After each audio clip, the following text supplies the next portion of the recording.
what's up everyone? This is LEISHEN on my VTuber today because I've got a nasty sty on my eye and it's really puffy. I don't want to exactly be on camera right now, so I brought my avatar out to do the talking for me. This video is a little overdue. I released this song called Dive back in February with Novatone. The story behind this track is that this was kind of like not a contest really, but it's more like a collection of songs from different artists creating a compilation. It's a compilation. This was for an event called OGC, stands for Obscure Genre Challenge. Anybody who wants to participate joins the Discord, and you can pretty much pick any electronic music, not even limited to electronic music, any genre of music. You pick one genre and you produce a track that would best fit that genre. And it has to be pretty obvious that it is that genre. And since I'm primarily a techno producer, I make stuff like peak time, acid, hard techno, melodic techno. So for my first go at this, I decided to pick something that I was pretty familiar with. So I picked melodic techno for this event. So by the time I found out about this event and the due date, I had maybe only about a month to produce a track in the melodic techno genre, which, you know, realistically should be fine. Plenty of time, I think. So I'll play this section here so you can hear how it turned out.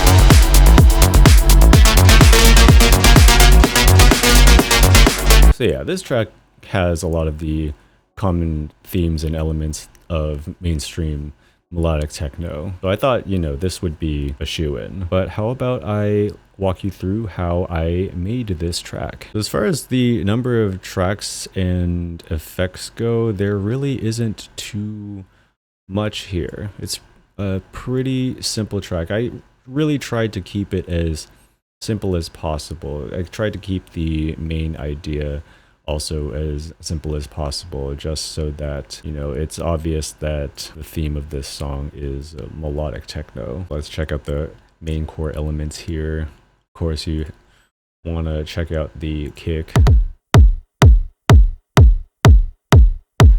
Nice, beefy, round sounding kick. Got a few racks, few effects here. I love using roar a lot. In Ableton 12, I use roar like pretty much all the time, almost in every track. It's one of my new favorite effect racks. I have some drum bus in here, and then I have a couple of racks from Audio React to give the kick a little more punch and click to it. This is without the rack on. It sounds more like a thud, and then when you turn it back on, more of like some noise and crunch to it. I've got an EQ on this, and at the end you can see that I have an auto filter that I turn on with some automation just to cut out the lows at certain parts. And this track is a top kick. It's just a layer to add to the kick to give it more of a click to the kick. So these two together would sound like this without the top kick, with, and this part is the bass.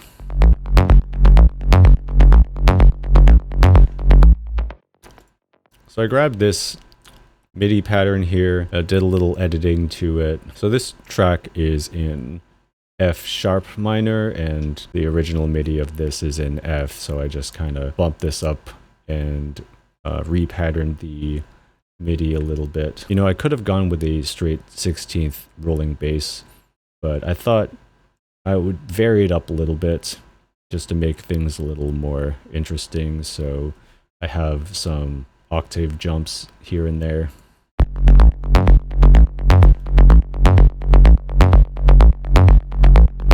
Just to give it some more movement, I separated the sub and the mid bass here. Roar again because I love using it. It really just adds a lot of beefiness to it. I don't know how else to describe it. It's like, it's you know, it can add some saturation to lows, mids, and highs separately. Here's how it sounds without roar.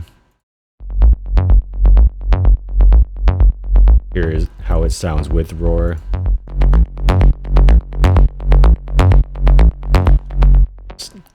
Adds more of that layer of crunch and noise to it, that grittiness. And of course, I have this EQ'd and sidechained and auto filter at the end to cut out the lows at certain sections, like the break here.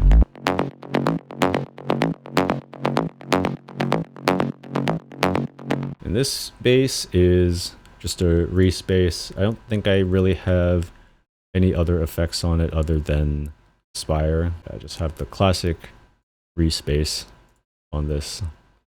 You know, when it gets to the break.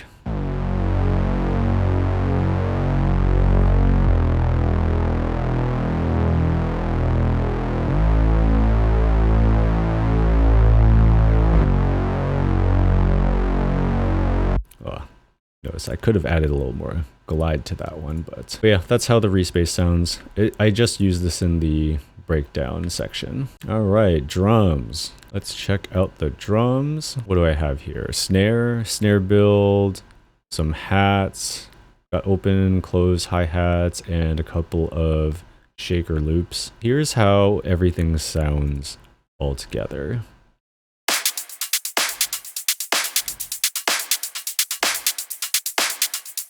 And then there's the snare build. It's just a 16th snare as a way to transition from the break into the drop. Here's how the snare sounds on its own.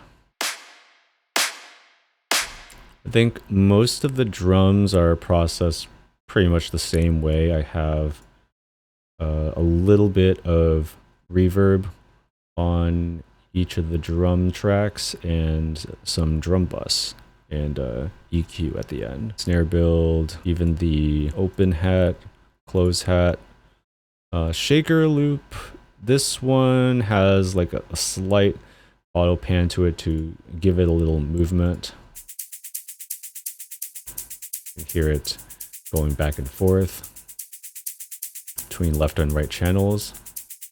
And the shaker loop, second one, just to add a little more texture to the drums. Here's how the open hat sounds.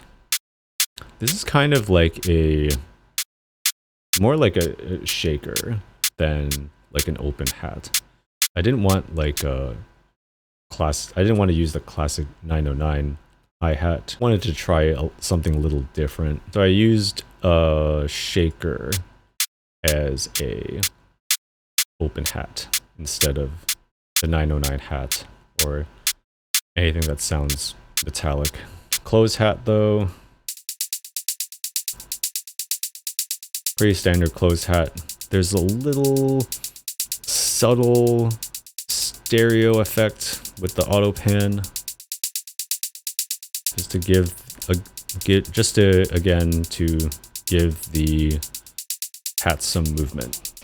All right, down to the synth. So I have a couple of leads here. So a common theme in a lot of melodic techno tracks is that they use a lot of call and response with their leads.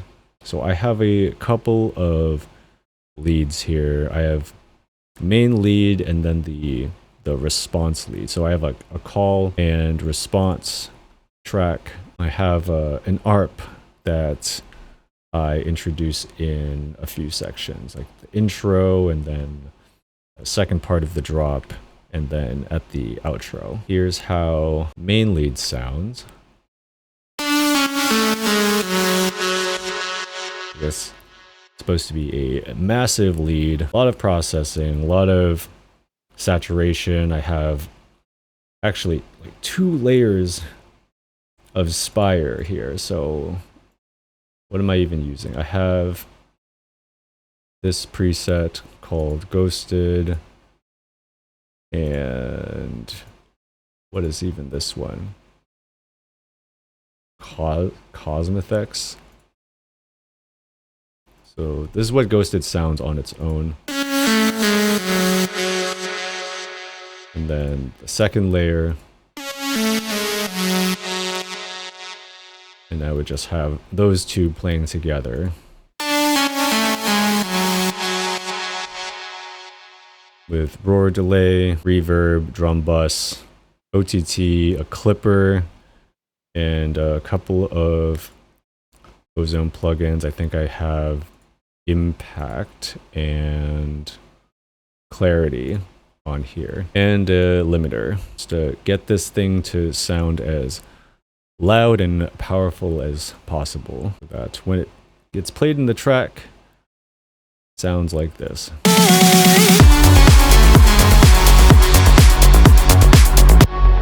And now the second lead.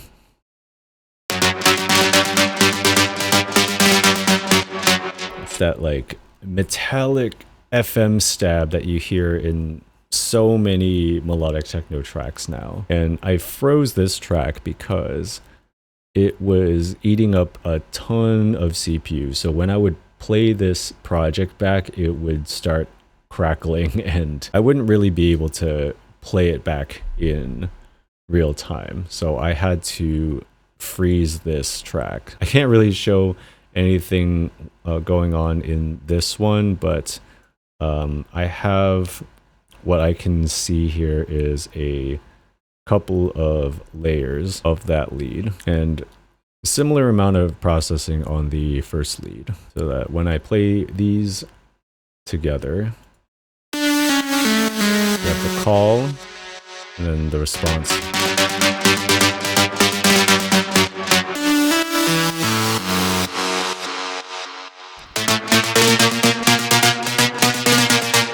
So another thing that I do with this lead pattern here, with this FM lead, is I modulate the synth here. So I have it controlling the mod wheel, which would kind of alter the tone and the pitch of the sound. So you notice that it kind of sounds a little strange as it's playing. So I have the MIDI being modulated here. So it's changing the modulation wheel in Spire. And then I have a pitch bend modulation, so that at the same time it's changing the pitch of the notes and the mod wheel. So this changes the character and tone of the lead while it is changing the pitch. So that it would make it sound like. And that is playing in F sharp. And then the second time I raise it up to A, and then I have a little bit of variation in the pitch bend and the modulation. So you can kind of see behind me that maybe I can zoom in a little bit. Yeah, so the pitch bend goes a little bit higher, a little bit more exaggerated than the first time around. And same goes for the modulation on the mod wheel. Goes a little further down. And then the second part will sound like. Alright, and then there's the ARP. It's just a pluck that I got from. It's just a pluck preset called the Dreamer. It sounds like this.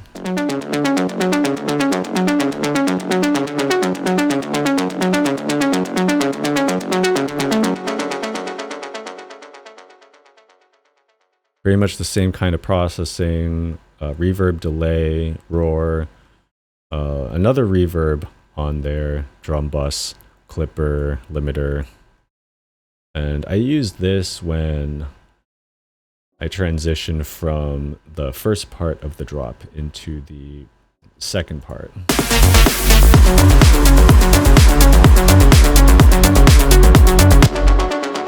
I also use this in the intro, getting slowly introduced into the intro and going into the break.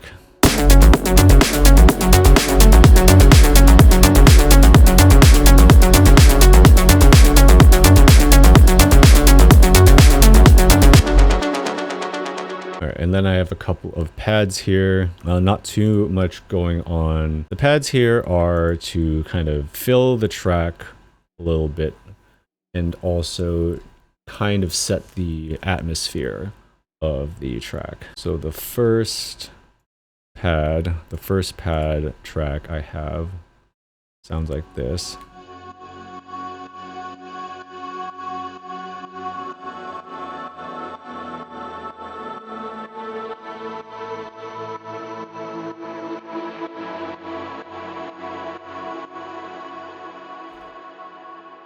Kind of like you're in space, a very like ethereal sounding atmosphere. And then the second layer sounds like this.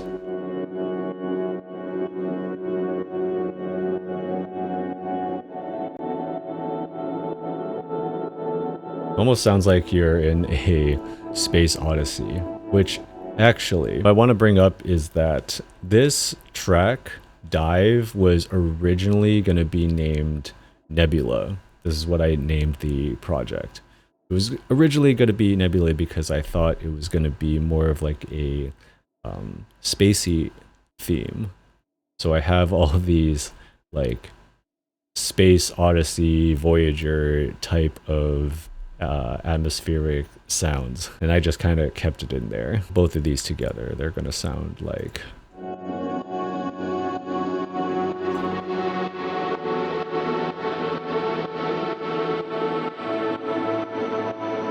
and in context of the track.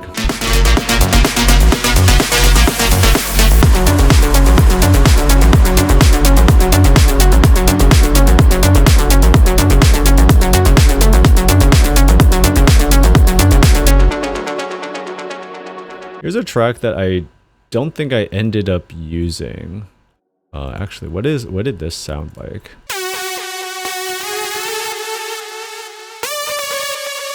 Oh yeah, I don't think I ended up using this in the track at all, but I think I had some sort of lead idea starting with this synth and just kind of ditched it.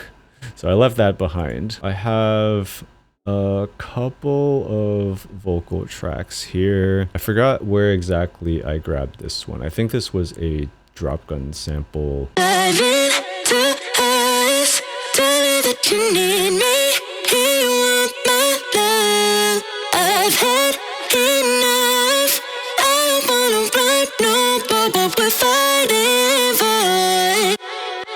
Yeah, so I just try to find some vocals that fit the vibe of this track, and I think this seemed to do a pretty good job. I'm still working on figuring out how to process vocals properly, but I have a lot of stuff on here. I got a compressor,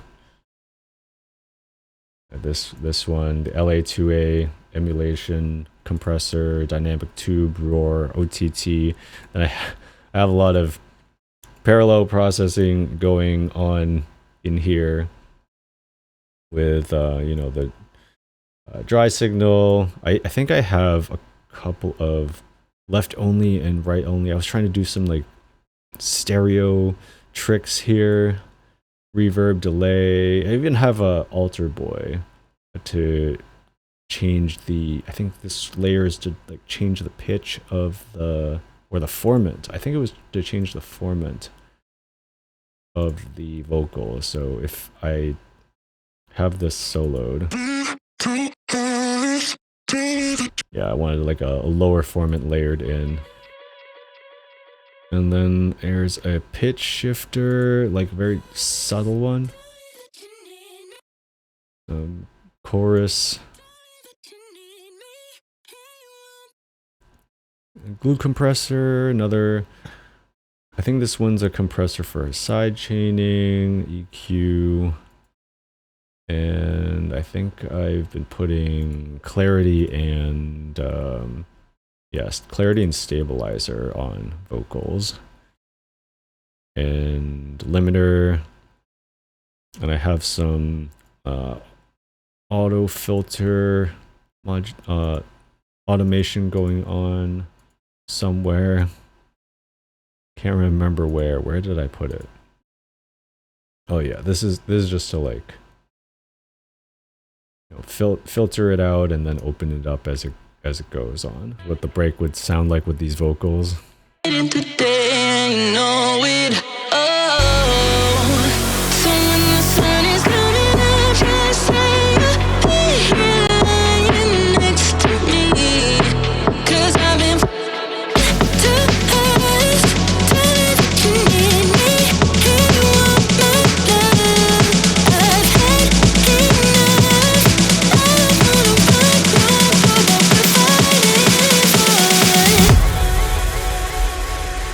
I think I forgot to mention the snare build going on up here. This is just a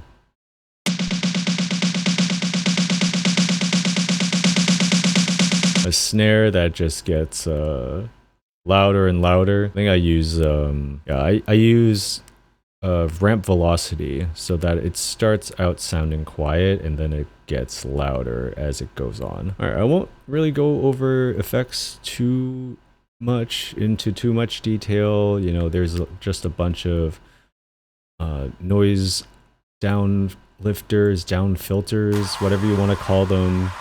I think Kashmir calls them like exhausts. It sounds like an exhaust. It sounds like an exhaust. This one has a clap in the beginning. Have a bunch of other down filters, down lifters layered on. Just to give it gives the track some texture and helps with transitioning to different parts of the song. There's this impact here. I think this is like a cinematic sounding impact. I used that one, I think, right before the big pre-drop. A reverse vocal effect here. This one worked pretty well for this section, I think. So if you go from here,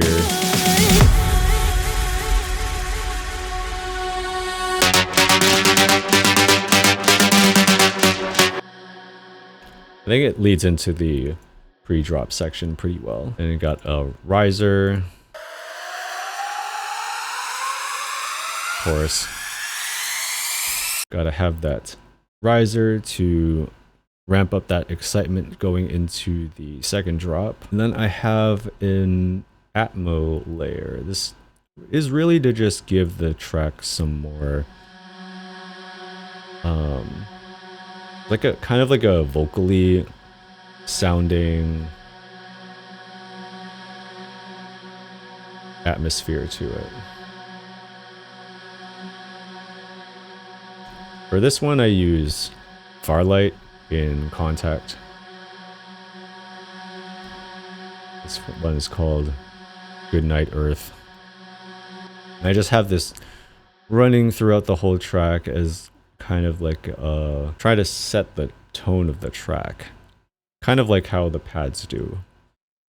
Like if you layer this and the pads together, this is pretty much what the atmosphere of the track will sound like.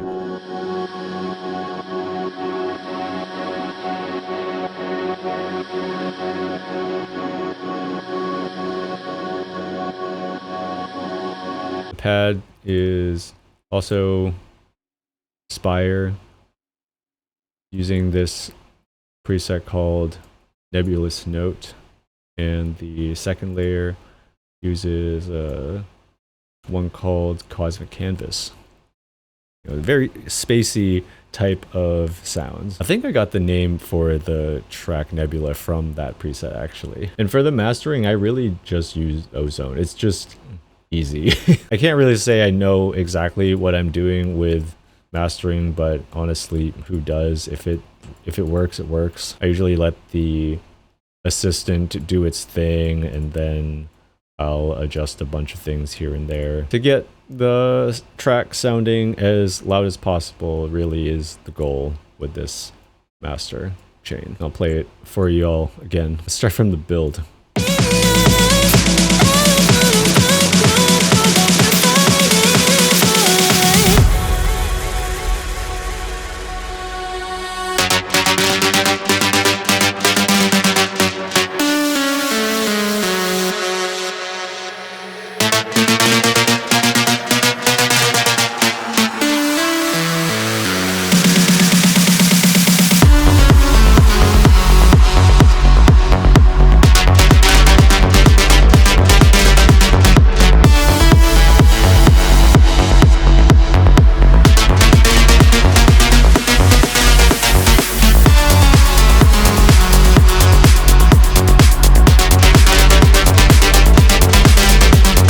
That's my project for my song Dive, featured on Novatone's OGC8 Techno. You could find it on their SoundCloud and their Bandcamp. I'll put the links in the description below. And I'll put the links to the YouTube and the SoundCloud link from my channel as well. Thanks everyone for watching, and I hope you all enjoyed this and maybe learned a little something about how I made this song, and I'll see you again next time. Bye-bye.